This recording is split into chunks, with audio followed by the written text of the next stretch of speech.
The broadcast is now starting. All attendees are in listen-only mode. Good morning, everyone, and thank you for attending today's webinar, OSHA Investigations. Before we get started, I have a few notes to go over. Everyone is in listen-only mode. That means you can hear us, but we cannot hear you. If you have a question at any time during the presentation, please type it in the question box, and we will do our best to answer the questions as they come up. Now I'd like to introduce you to our presenters, Christopher Barrett, Associate Attorney, and Michael Osterly, Head of King & Ballew's Construction Law Section. We will now begin today's webinar. Hey, good morning, everybody. This is Mike Osterly, and I got with me Chris Barrett, one of my associates in the section here, Construction Law and OSHA. And just to give you a little bit of background about us, I've been doing this in the OSHA area for about 31 years now, and handled many very unfortunate circumstance cases throughout the years, including several fatality circumstances.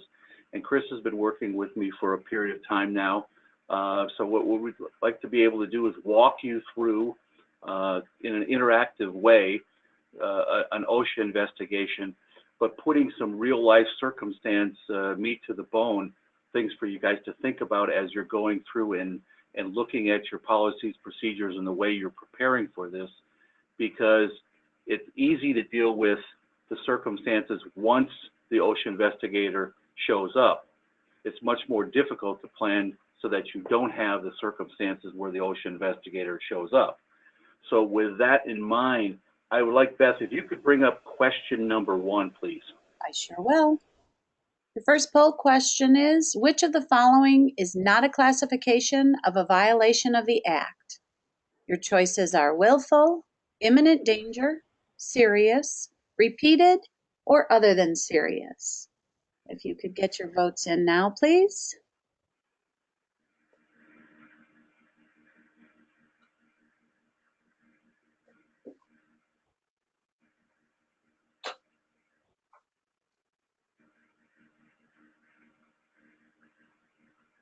All right, we'll give you guys another maybe 5 seconds.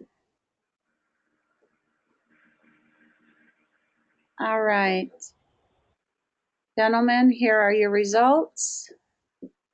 18% willful, 45% is imminent danger, 9% serious, 0 said repeated, and 27% said other than serious.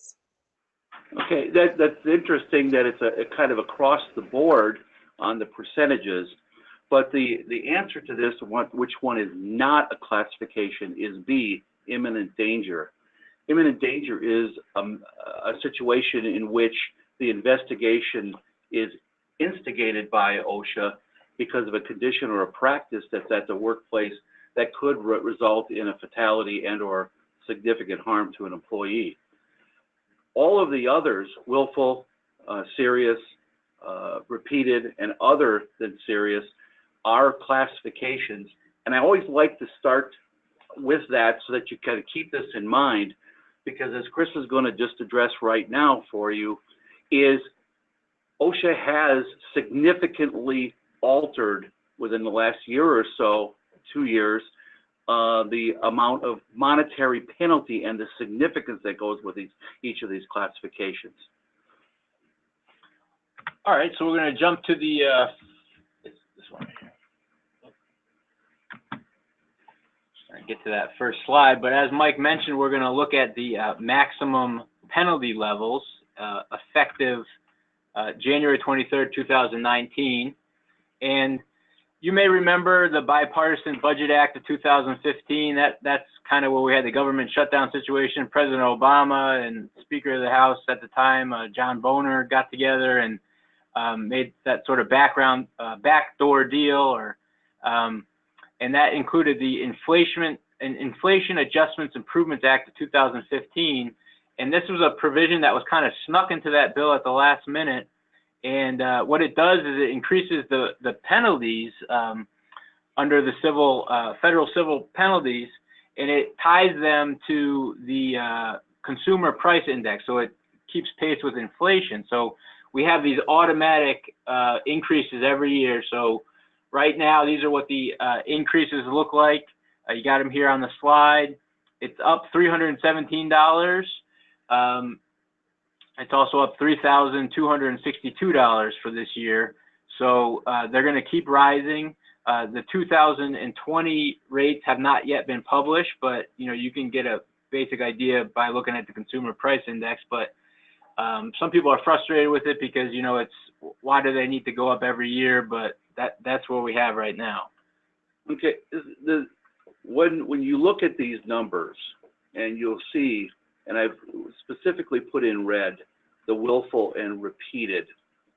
That's $132,598 per citation if they are willful or repeated.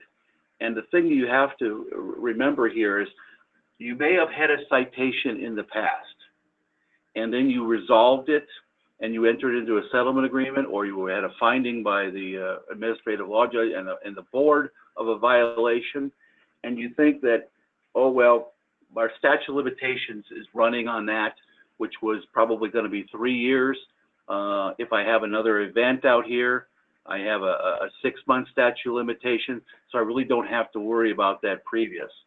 However, in 2018, there was a decision by the Second Circuit Court of Appeals in New York that looked at if you're going to issue a repeated citation, that does the field operations manual, and this is something that you guys should all look at. If you go on the OSHA website and just punch in field operations manual, it's about 600 pages long, and it basically walks you through every detail of an OSHA investigation, an OSHA citation, defenses, and everything. And it's what the inspectors use when they're going out and or issuing a citation and reviewing how they go about doing their procedure. But in there, and it's referred to as the FOM. The FOM said that they wouldn't issue repeated citations if it's more than 3 years ago. However, the Second Circuit said that's not a statute of limitations, that they can issue them going back, and it was basically indefinite. Now, this case did not deal with something with a willful citation, but willfuls, again, are the same, $132,598. And if you're looking at extending that out more than 3 years, they can use that previous one to show that if you have a similar type citation now, was that an intentional act that you didn't fix it? Was there a conscious indifference by you? Was there a reckless disregard for that because you were cited before and then now you're cited again? Would that 3 year hold water that's in the file? That's still up in the air, but at least to the Second Circuit for repeat, they say they could still go back after that and issue one citation like this. Just noting for you, if you're looking at the types of citations that is happening under the Trump administration, there's less enforcement of it, less citations being issued, but they're much higher and there are many more repeated than there were before on an overall percentage. So go ahead, Chris. So jumping to the minimum penalties, we got them laid out here. The willful is at $9,472 minimum, and that's per violation. Now, the per violation is something that that's a grouping that is used but is not required, so that's a little bit different. Now, with the minimum penalties, the state plans, they have to adopt the maximum penalties to keep the OSHA, they're required to keep their state enforcement effective, so they adopt the maximum penalties. Mike, do you have something to add on that? Yeah. Now, if you're thinking about the previous slide and this one, you're saying, well, there's an anomaly here. For a willful, the minimum that could be issued is $94.72, but the maximum of $13,260 is for a serious. Well, wouldn't I be better off being in a willful because it's less? And that's absolutely not. While this is just an anomaly in the penalties, I'm not seeing them issuing willfuls at 94. They're issuing the willfuls at 90 to the 132 plus. So you're talking about a circumstance where those willful, and we'll get in a little bit later, that these types of citations get you far more of a penalty than just a monetary penalty. So going to the next slide. So when we're talking about penalties, one of the things is that there are some possible mitigation factors that are in place, and Mike mentioned the FOM. Some of these are contained in the FOM. For example, there's the quick fix reduction, and that can get you 15% off. It applies in the construction context, and what it requires is that you immediately abate in the inspection or within 24 hours. And so this only applies to other than serious violations, low gravity, serious, or moderate gravity serious. And the important thing to remember here is that corrective actions, they must be permanent and substantial. It can't be just a temporary or cosmetic type of thing, like you put up a guard or you just remove the employee from the dangerous area. You have to permanently fix it in order to get this. It does not apply to willful, repeated, high gravity serious, or failure to abate violations. Jumping now to electronic record keeping. This has been a big issue recently. There's been a lot of cases about it. After numerous delays, it was made effective July 1, 2018, but it has some cases still ongoing.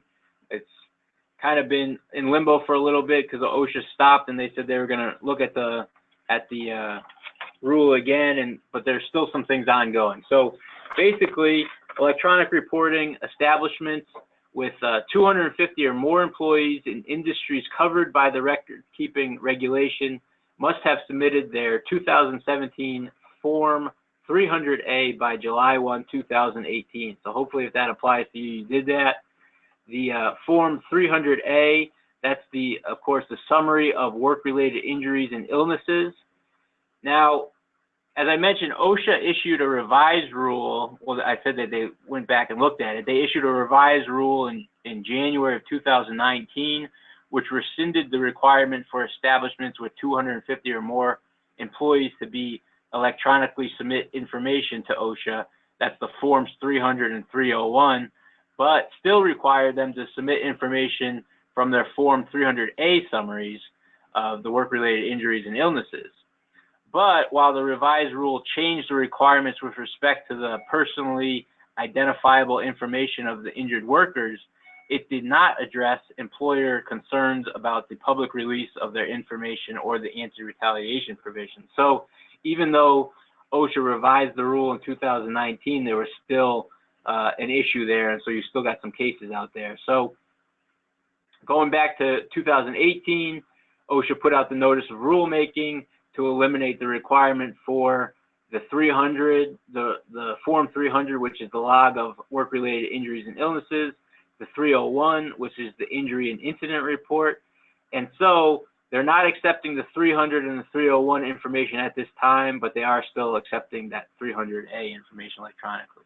And just to emphasize, because construction industry is in the high-risk industry, if you got 20 or more employees, you're in that high-risk area, so you got to be complying with the 300A requirement here still, despite all the litigation that's going on surrounding these electronic record-keeping rules.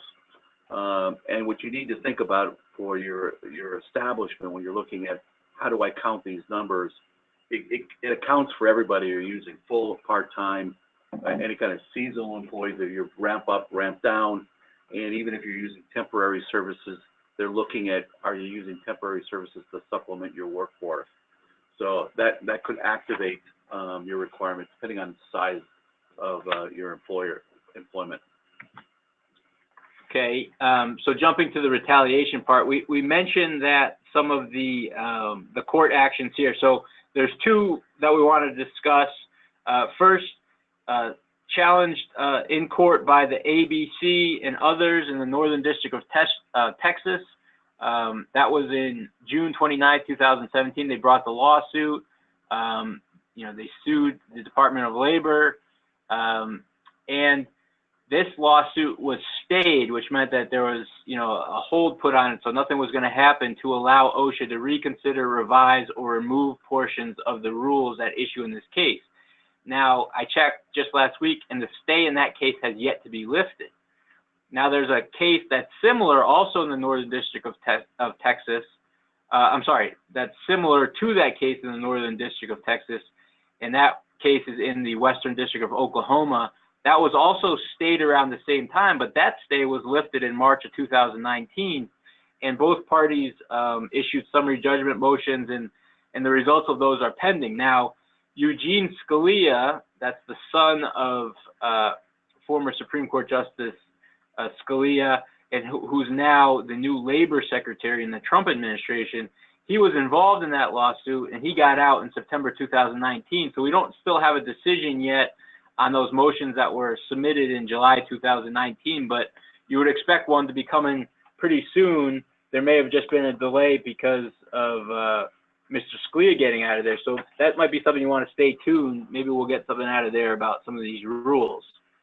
Let me add something with this anti-retaliation protections. It went really further than what the regulation here states. And in the area of drug testing, many of you are going to have drug testing policies in place. Many of you probably have a post-accident in place. And it says, somebody has a workplace accident, you're going to do a drug test. Well, this anti-retaliation protection has been implicated, with those drug testing plans and along with incentive plans. Just briefly, we're going to talk a little bit about that. But, the fortunate thing was that during the Trump administration, there were some changes from what was in the Obama administration, and we'll kind of juxtapose each other against each other. But here, Chris, if you could go ahead and tell them about what the Trump administration clarification has done here that stemmed from October 11, 2018.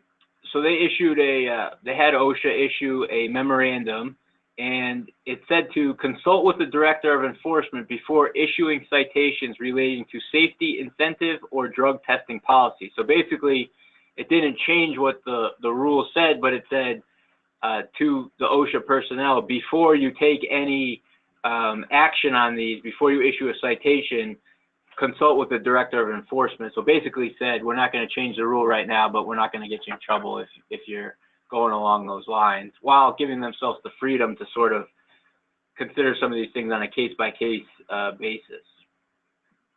Okay, so now looking at the PowerPoint that's up here right now, you'll see that the clarification sets out some testing that they find will not violate the OSHA regulations. And I'm just going to point you down now, to the final one, the testing to evaluate the root cause of a workplace incident that harmed or could have harmed. Now, that's a little bit broader than just somebody was injured. We got the could have harmed or that did harm. So now we have a near-miss accident. And many of you are going to have a no-fault type of policy that's in place. And that no-fault policy that you have in place could implicate a violation of the regulation, in that if your testing is not limited to only those who could have contributed to that incident, but instead of a broader, everybody in the area got tested. Now, the previous, the Obama administration had much more rigorous and was almost effectively going to eliminate any kind of post-accident drug testing. And they specifically had put in that it would violate that regulation for anti-retaliation if the injury, illness, if your testing was not unlikely to be caused by drug use, or the type of testing that you were doing was just going to be able to root out whether or not there was some past use as opposed to present impairment. Well, we all know that if somebody goes out and has a couple beers, and if you're under a DOT standard, for instance, there's a certain level where they're going to declare you under impairment, but not over above a certain limit. So these regulations were basically saying, unless you could show that it was a direct cause, you were going to have a problem with doing that testing. And they also specifically said that if you had an accident that couldn't possibly have been caused, even though they were completely impaired, then from that standpoint, such as a bee sting, you got to report that, but it couldn't possibly, a bee sting couldn't have been possibly by drug use. So then you couldn't even do a test at that point. So these regulations are still in place, as Chris said. These are some guidances of where they're not going to necessarily find a violation. But again, you look back to the could have harm part. You need to look back at your policy and say, are we on a no fault? Are we doing a broad brush? How are we going about doing this? And could this be just on its face be an unlawful policy? So one of the things that I want to emphasize here is that if there's a conscious disregard, or you're looking at this and you're testing and you know that you shouldn't be doing that, they could issue a citation. More likely it'll be serious, $13,260 per violation, or they could go willful, $132,000 plus. So we're talking about big numbers dealing with drug testing. Now we're going to segue into here incentive plans. Many of you are going to have an incentive plan in place. It is good to avoid accidents. It is good to have a policy in place that says we discourage, from a standpoint, unsafe practices. And for those who have, if we're in a circumstance where we're not having accidents or lost time, we're going to reward that kind of behavior. Now, again, it went back to that anti-retaliation statute, which has done nothing about incentive plans, but the Obama administration kind of enveloped those in and said, well, the types of citations that you could have coming out of this, it depends on what kind of deterrent effect. The Trump administration modified that. And Chris, was that modified? Well, it was modified because, again, that October 11th, 2018 clarification on the program, the rule does not prohibit incentive programs as long as they're implemented in a manner that discourages reporting. Examples of precautions to avoid inadvertent deterrent effect on rate-based incentive programs include rewards employees for identifying unsafe conditions, training or reinforce reporting rights, and emphasizes non-retaliation policy, and it provides a mechanism for accurately evaluating employees' willingness to report injuries and illnesses. And if I could just jump back just to set the stage a little bit about the reasonable reporting rule, we had that on a previous slide, and I just wanted to give you 3 points on that. So when we're talking about, what you can't do in terms of reporting, well, the question is, what can you do in terms of your reporting? Here's what you need to have in your policies. You need to have a rule that requires, the reasonable reporting rule requires employers to inform employees of the right to report work-related injuries and illnesses free from retaliation. So you need to have a policy that says, hey, if there's any safety issues, you need to report them to us. Any injuries need to be reported to us, any illnesses, and there's going to be no negative consequence for you doing that. There's going to be no retaliation. You need to have that in your policy. The rule also clarifies the existing implicit requirement that employers' procedures for reporting work-related injuries and illnesses must be reasonable and not deter or discourage employees from reporting. So that means, you can't have some rule where you say, hey, you got to report everything to us, but in order to report it to us, you've got to, walk 5 miles down the road and, do some crazy thing in order to get the report in. You got to make it easy and accessible for them to report it. And it also incorporates the existing statutory prohibition on retaliating against employees for reporting work-related injuries or illnesses. So you need to make sure that they know that they're protected by law on that retaliation issue.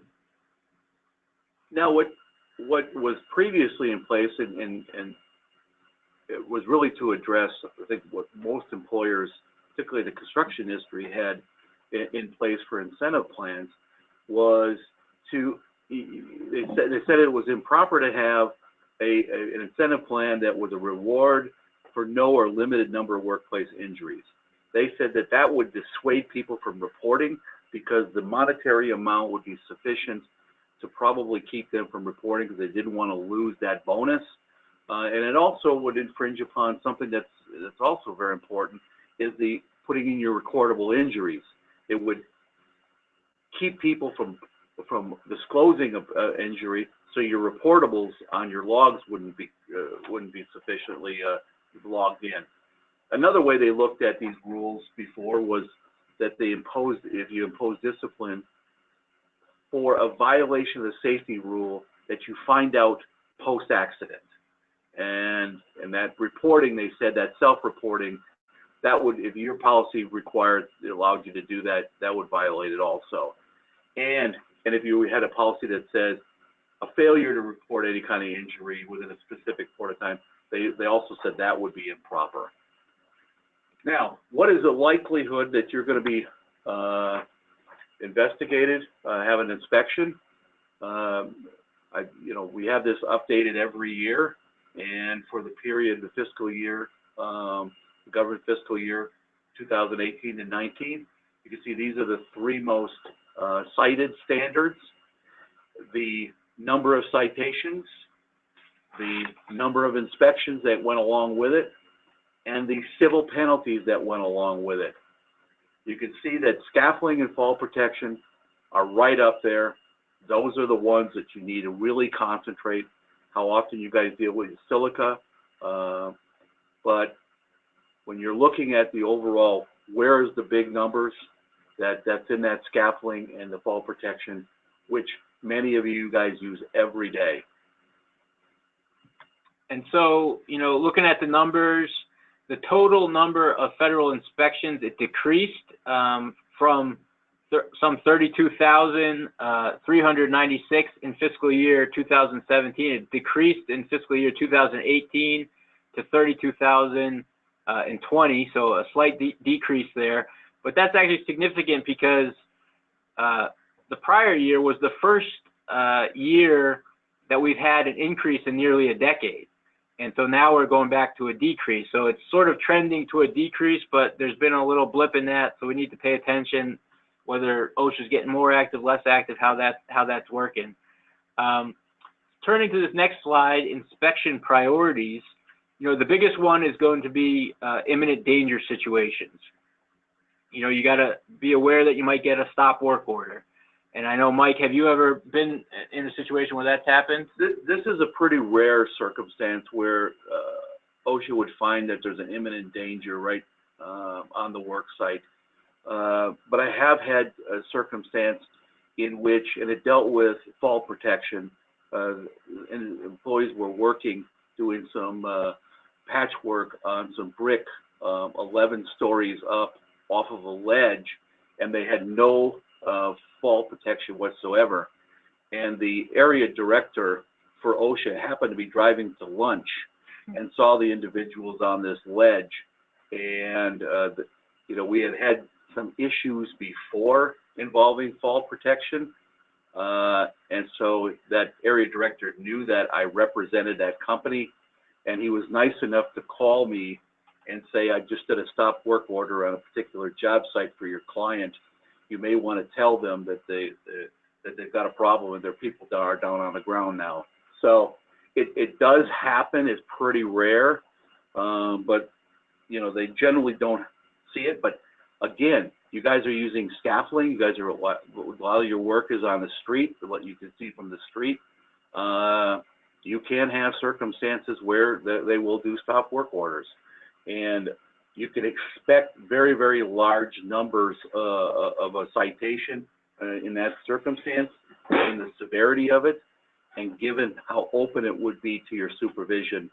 So it's likely they will find a conscious disregard and get in that willful circumstance. So your imminent danger situations, these are hazards that could cause death or serious physical harm. They receive obviously top priority from OSHA. Inspectors will ask the employer to correct these hazards immediately or to remove the endangered employees. The next category is fatalities and catastrophes. You can imagine sort of what that looks like. It's the incidents that involve work-related incident resulting in death within 8 hours or hospitalization. Includes within 24 hours, and that includes amputation and loss of an eye. It's a little bit different for inpatient hospitalization. It involves care or treatment, not necessarily observation or diagnostic testing. And the employers must report the events within 8 hours. There are no exceptions to this rule. You should contact your company's legal counsel immediately, and if at all possible, before OSHA is allowed to start its inspection or any information is given to OSHA. You want to get your lawyers involved at the front end. These inspections are very serious. They could last for a long time, several weeks or months, several inspections, subpoenas, search warrants. A willful violation of OSHA regarding resulting in death can carry civil penalties up to $1 million. Mike, do you have an example of anything like that? Yeah, I had one circumstance where they sought criminal willful approval from the Attorney General of a state, and it involved a trench excavation cave-in which there were 2 fatalities involved. It did not go to criminal willful, but it did go to willful. And at the time that the maximum penalty that you could get for a willful was $21,000. So you can see now it'd be 132. And there was 3 of them that were issued specifically there. And the crux of that reason of criminal willful was the trench box was right next to the excavation. It just had not been put into the hole. So so we need to be cognizant as we're going through this that they're going to look at the site and look to see, was there a conscious disregard? Was there an indifference to this? Because they are looking at these repeats and these willfuls very, very carefully now. Chris, on the complaints that's up next, one of the things that I'm seeing more of because of the budget numbers going down for the government and the sheer number of less inspectors that I'm seeing around the country, inspections around the country, they're going more to written complaint. And so you may get from an OSHA office an inquiry through the letter that asks you to address certain types of issues that have been raised by somebody about your work site. Take those seriously. I have never had a follow-up after, despite the letter saying that they will do follow-ups, because that's up on the bottom, but they will require you to explain what the condition was and show with documentary evidence, pictures, those kinds of things, of how you addressed that particular concern. So you can also get, you get the complaints like Mike mentioned. You can also get referrals of hazard information. Those can come from state, federal agencies, individuals, organizations, or the media, and they can receive some consideration for an inspection. Follow-ups, they'll come back, check for abatement for violations citing during previous inspections, planned or program investigations, inspections aimed at specific high hazard industries or individual workplaces that have experienced high rates of injuries or illnesses also receive priority. So those are kind of the priorities there. Hey, Beth, could you put up question number 2 right now? Sure will. Your second poll question is, which of the following is not correct? Internal safety audits are privileged and protected. Internal safety audits are not privileged and protected. There is a safe harbor provision OSHA policy, or the employer needs to rectify hazards or violations. You can get your votes in now.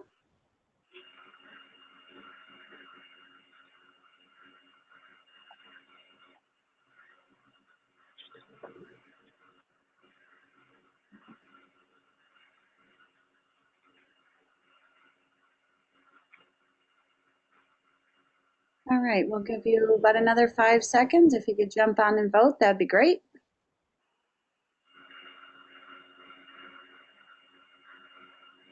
All right. Gentlemen, your results are 10% say internal safety audits are privileged and protected. 50% say internal safety audits are not privileged and protected. 40% chose there is a safe harbor provision, OSHA policy, and nobody on the last. Okay, excellent.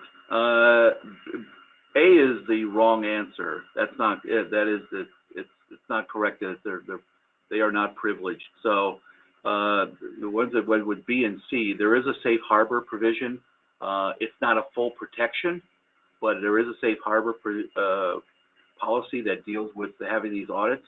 But B is really the answer here. They are not protected, and I am seeing right now that after they come in and they find an issue, they ask the question then following up only after they find an issue. They don't do it beforehand, but they will ask, can I have any kind of records where your insurance company, your workers' comp carrier, anybody else came in, consultants, and look at whether that they did some type of internal audit, what kind of internal audit your own professional did, that if you have a safety director or something, and ask for you to produce all those. And the key that for those is that if it identifies in any of those documents that there was that particular issue that they're finding was in place and that you had not done something about it or tried to address it, then they'll give you that'll prove up their knowledge of the violation, which is an element of proving up the citation, but it could also be a willful element. So, and you certainly would lose any kind of good faith reduction possibility on the penalty. Now, there's also a much more rigorous problem with it, and that is that when you look down on the safety and self-audit policy dealing with what they call the SVP, and in that there has a program right now where OSHA will utilize that previous knowledge and your audit records to show that as far as resolving that situation and as far as the remedy is that it will subject you to multiple or multi-location inspections. They will request that you turn over those locations and then going forward identify future job sites, and then they will periodically show up and inspect you going forward. So you need to be cognizant, thinking about what these records show, but the most important thing when you're doing it is that whatever you find through that safety audit, you must abate. So if you have a safety consultant come out and they make recommendations, the recommendations are there so that you can find that safe harbor provision that we're talking about and avoid a potential willful. So now, the other thing is these things will be discoverable in discovery. And Chris, you go ahead and talk about that. So the audit reports, they're subject to subpoena and court enforcement of production of records. So, you might have to turn those over. There's a case out there.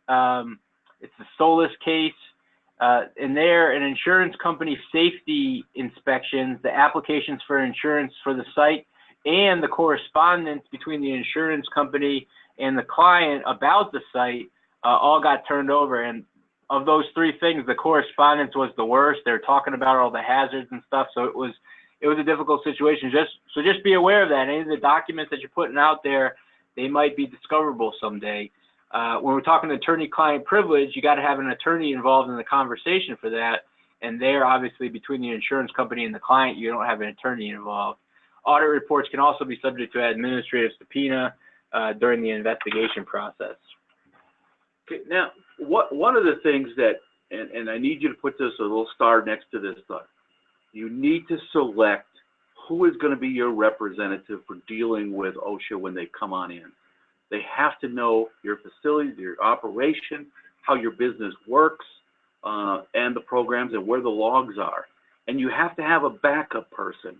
And here's why. Let me give you an example of which is very telling.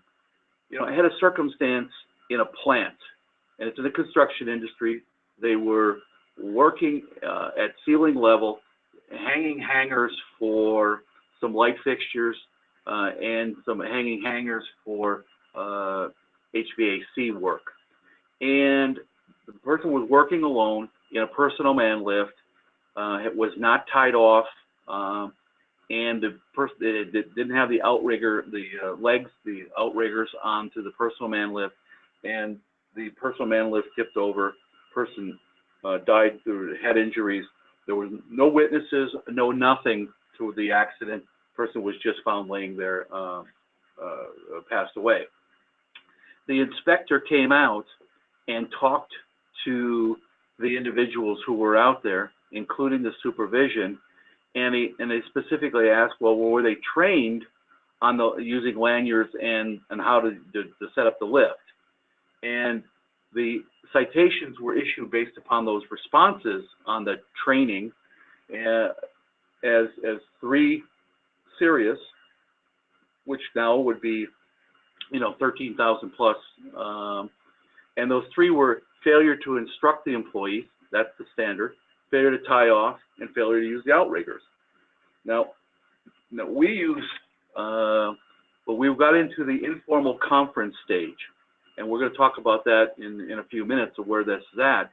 But when we get to the informal conference, one of the employees happened to show up, and that employee had about a 5th grade education.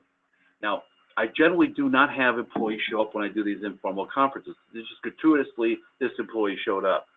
OSHA asked him a question about training, and you could see the confused response from the employee was, well, I went to no school for this. And I chastised, you know, OSHA about the language that they use. I mean, they got to use questions that will elicit real responses. And I said the standard does not require training, it requires instruction. So I asked the individual, you know, using language that he could at least understand, I asked him, did they tell you about the legs that you got to put in on the lift? Where are the instructions for doing that? And he said, well, that's in that orange tube. Well, what would happen if you don't put the legs in and you don't tie out? Well, they'll show me the gate. And so what it showed, those responses showed that they were fully instructed on it.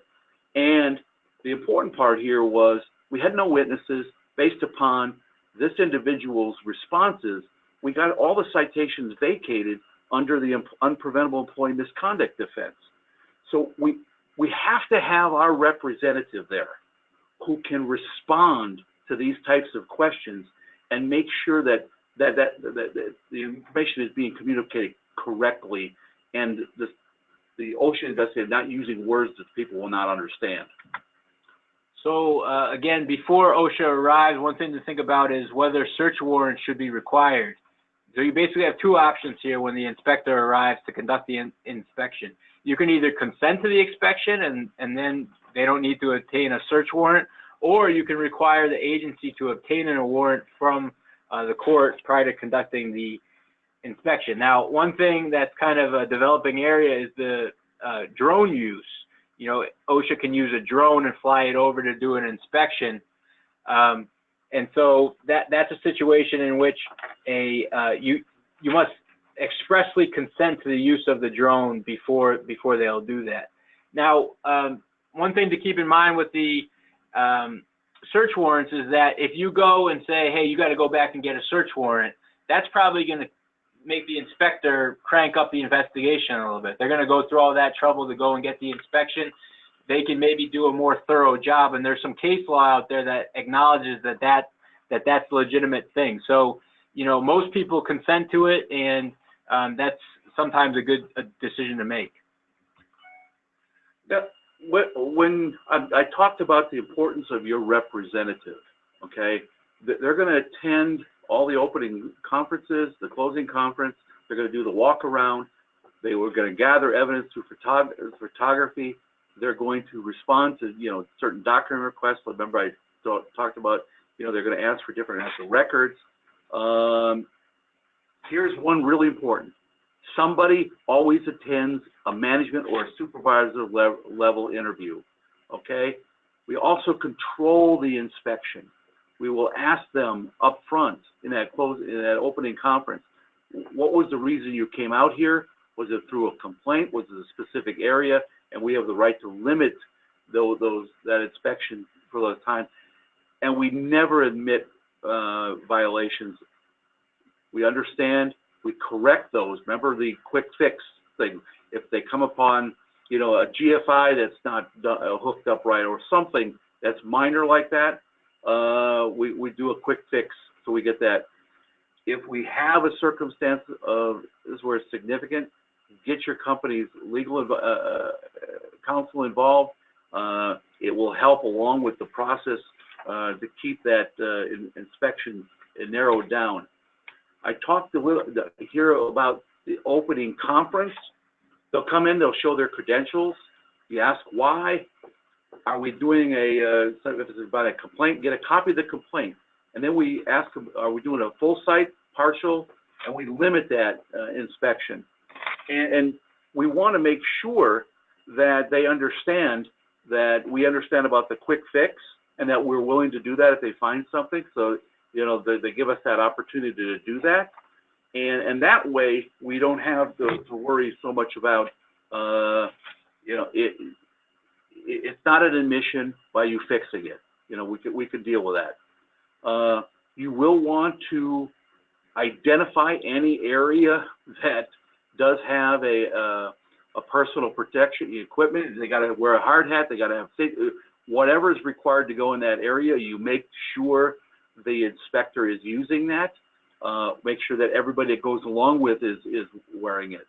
When I go along with an inspection, I do it because what it'll show is that you do enforce it. If you don't do that, it'll show that you don't enforce those rules.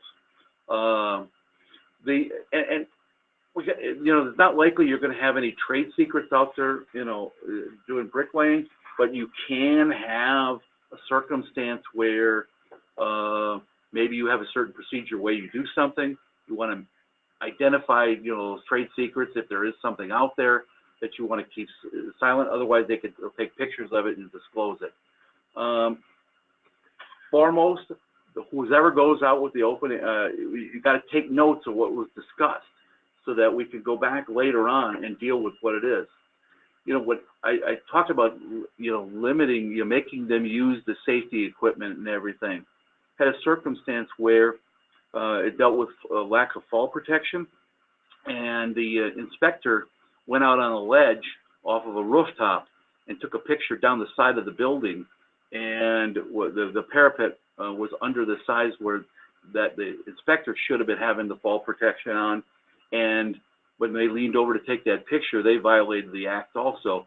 So I got a citation eliminated simply because the inspector didn't find it to be a hazard by using their own actions against them. So now, when we're going to go through, what are we doing when we're doing a walk around?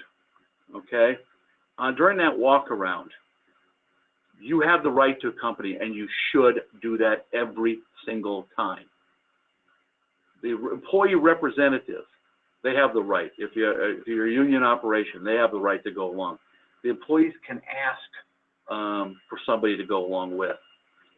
The inspectors can generally deny anybody else to go around. They generally don't deny that, though. You will take photographs, video, measurements, and samples, unless you have a trade secret. And if they take those things, you have to make sure that you also take those samples, those same pictures, try to get the same angles, whatever. We want to make sure that we want to consider using some experts, all right, if we need to. And let me give you an example. They had a site inspected where there was supposed dust storm inside they were doing complete demolition of inside of a building. And the dust level supposedly was at a certain level. And they went in and they did some testing of that dust level. And they came out and they came out with a reading, OSHA came out with a reading, issued a citation, and that reading would basically say it was so dusty in there that you wouldn't be able to see your watch if it was on your wrist. So with that was ridiculous because our employees were not coughing and not falling out of the building. So I asked for the reading, and the OSHA people had utilized the wrong standard. That it was just simply a math standard issue. And they went to a complaint after an informal conference. We raised it. They denied it. And I even had to bring possible Rule 11 sanctions, including to the Attorney General of the United States, who then later called me personally and said, why am I being possibly sanctioned for Rule 11, which makes the individual lawyer personally responsible for fees, when I had nothing to do with this case. I said, well, your name is on the complaint. He said, well, I never read the complaint. I said, that makes it worse, because if your name's on it, you're supposed to have read it and that it would be true and accurate. So make sure that we think about using experts, because some of this stuff is simply, math or ways of doing it. Employee interviews, okay? One of the things that when you're talking about non-supervisors, who are they? Okay, it's generally somebody who can't hire, fire, or administer discipline. They're your general workers. One oddball here deals with competent person designation.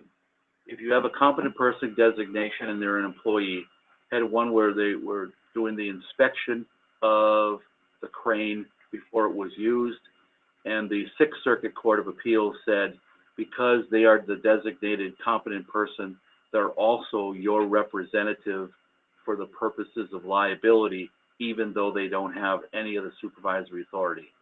I don't think that's what the competent person standard was set up to do, but unfortunately we have that bad decision sitting out there. They will be given an opportunity to speak with the OSHA inspector. They can have a representative there if they ask for them. They can get an interpreter if they ask for them, but OSHA may not necessarily grant that. Okay, our supervisors, this is the more important for you, because here is where they end up binding you despite, what their authorities are. So go ahead, Chris. So unlike these non-supervisors that we were talking about, as Mike said, that these statements by your supervisors, they can be binding on the company. They can be taken as the word of the company. So, with an agent, you want to get a written statement procedure, and that can involve admission by a party. It can be used if impeachment, if there's any inconsistency, so down the road they could come back and use that against you.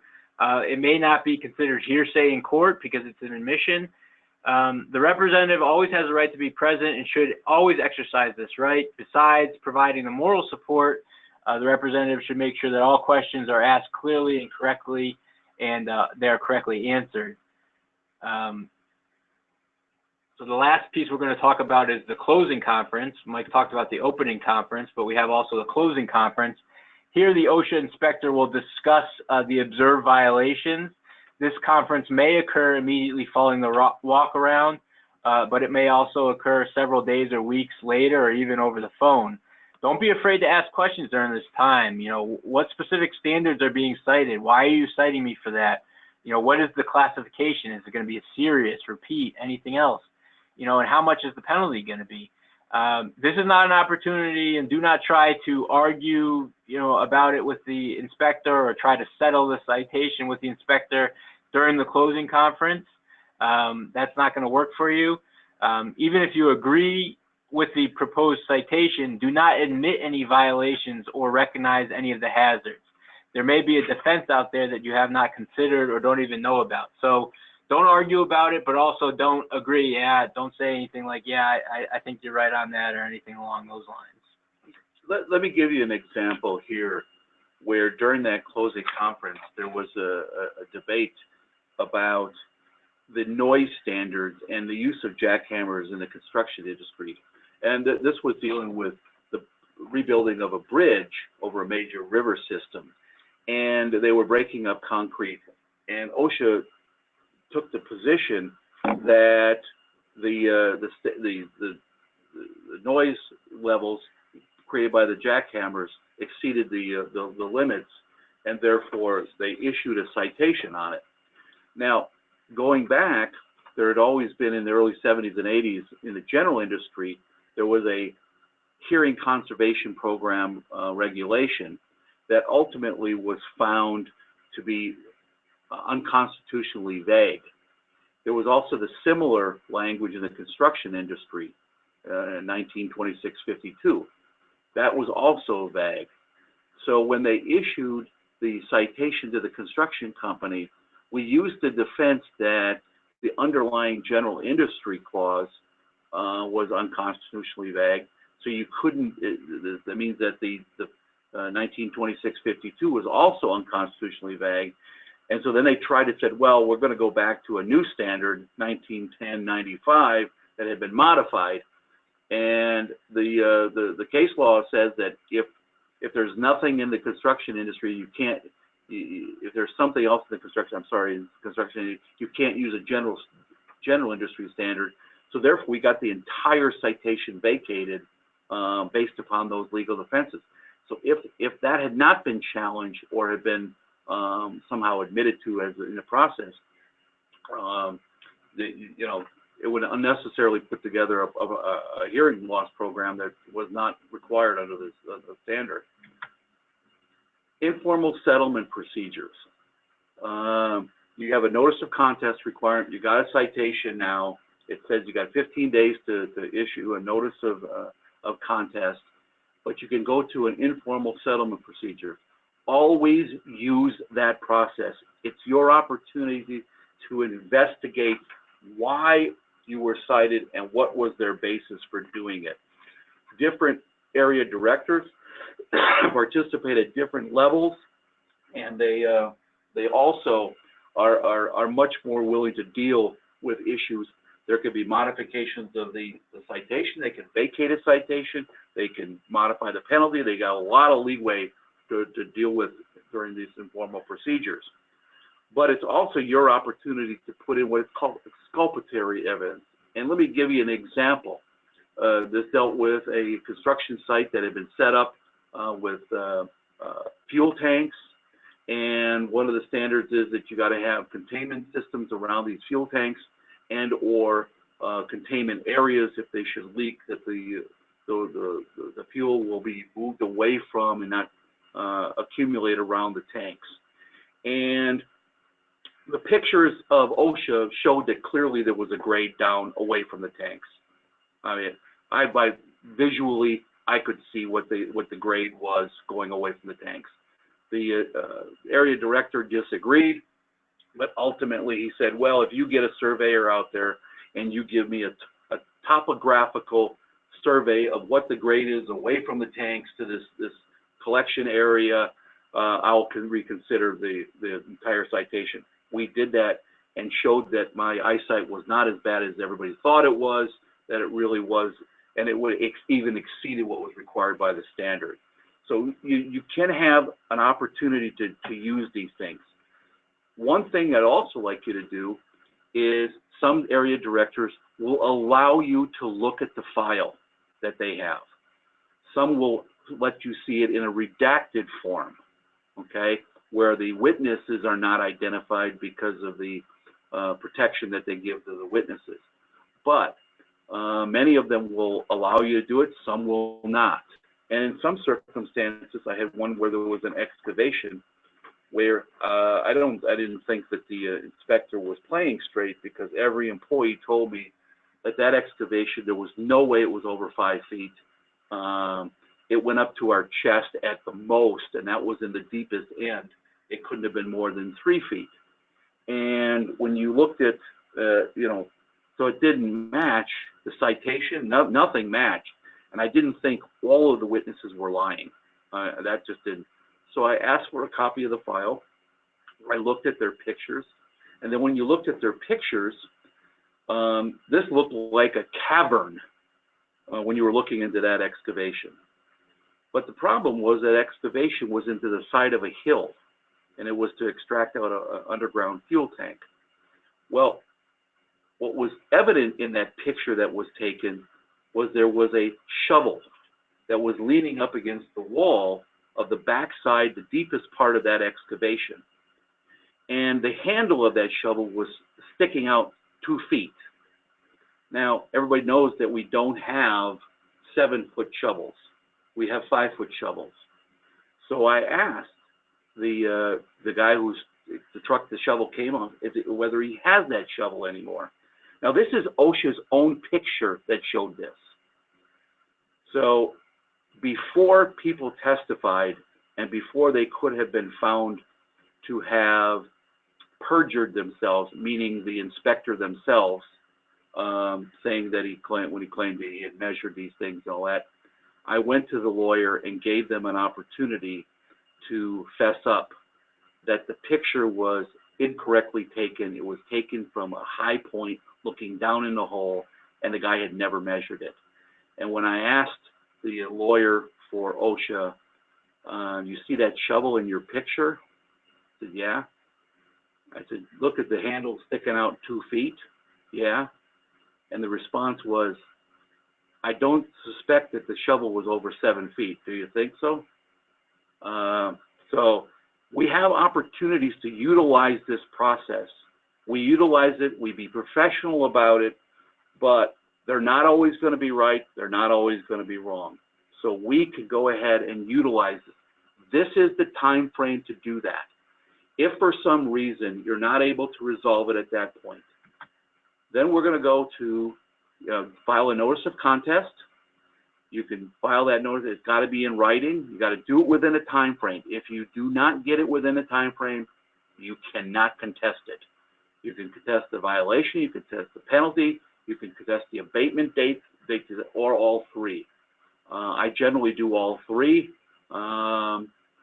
If there's no reason not to do that, it stays any kind of process of you having to fix anything, and it allows you to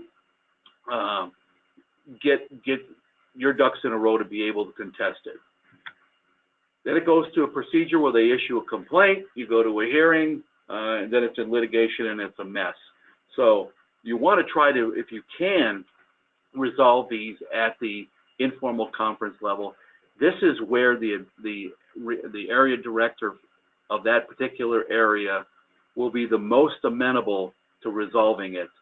The next level is after the complaint, when you have the solicitor's office from the Department of Labor, where the attorneys are looking at it, and they're much more legalistic, and they also understand burdens of proof, and so that's where you have another opportunity to resolve things informally through a settlement agreement where things can be vacated or changed or whatever. But once you get into the ALJ process and the review commission, then it's full litigation. You got to win or lose. So with that, do I have any questions or anything? I haven't seen anything come up on the board. No questions, but this is a good time to remind you, you can type your questions in the question box now. I'll give you a quick minute to type those in. While you're doing that, our next MCAA webinar is Modern Masonry, How Technology is Bringing an Ancient Craft into the Future. That'll be next Wednesday, the 13th at 9 a.m., and you can go to our website to find that webinar and all of our other webinars.